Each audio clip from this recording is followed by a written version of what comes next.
morning and welcome to the show.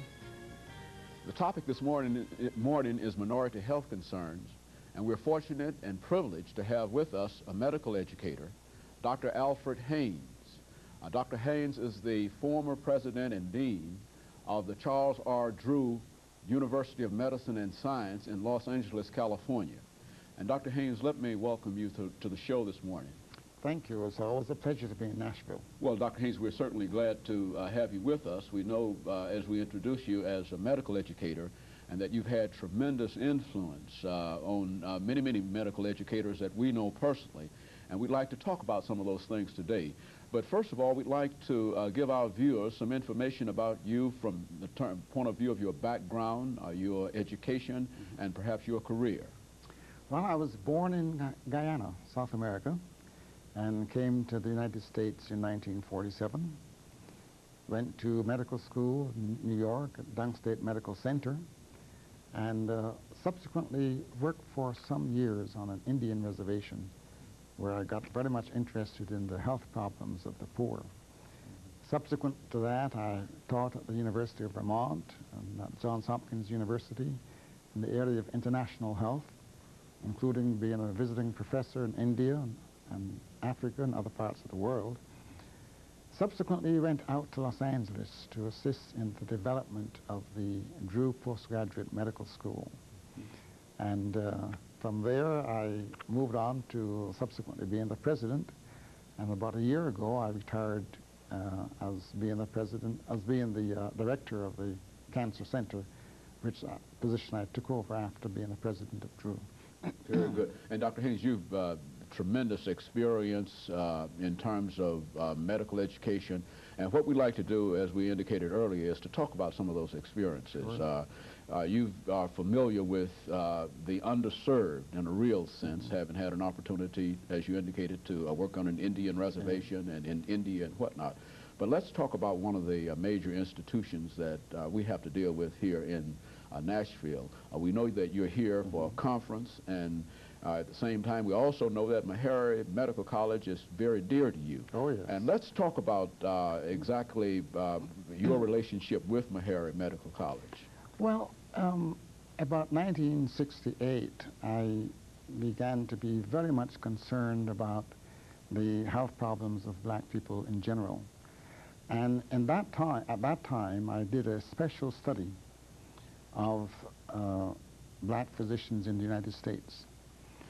You will recall that at that time about 75 to 85% of all of the black physicians who were trained in the United States were trained either at Howard University or at Meharry Medical College.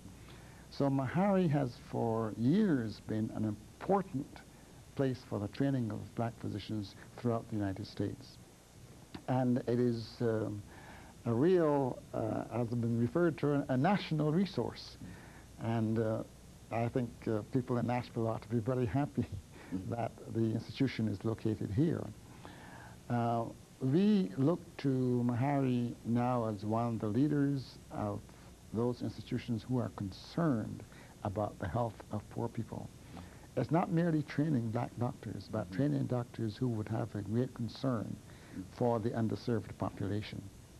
And I need not tell you that the health problems among African Americans is such that we need some special interest and concern in order to address those problems. So one of the reasons why I come to Nashville is because of Meharry, and because of the wonderful work which it has done over the years, and because of my close association with the person who is president of Meharry and has been president for some years. I think he's one of the finest people in the world. It's been just a pleasure to be associated with him in a number of activities.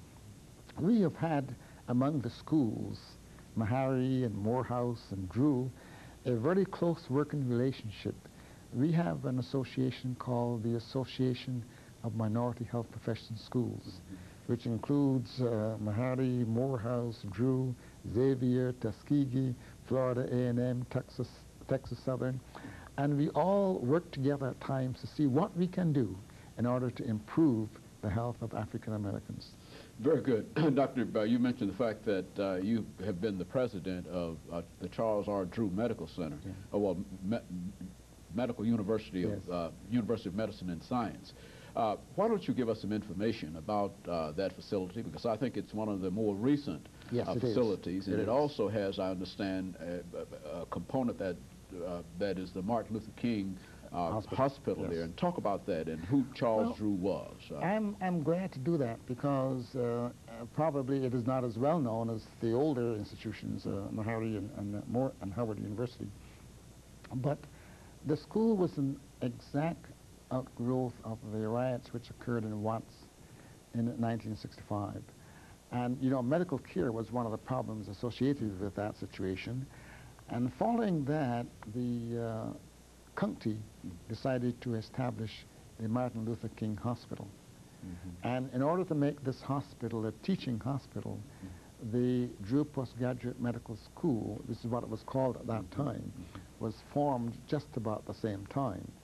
And it was named in honor of a prominent black surgeon, Dr. Charles Drew. Dr. Drew, interestingly enough, graduated from a high school in Washington, D.C., went to Amherst College, applied to Howard University and was not accepted because he didn't have enough credits in English, went to McGill University, studied medicine, and at a time when the Howard University was trying to establish their departments with black chairmen, he was given an opportunity to study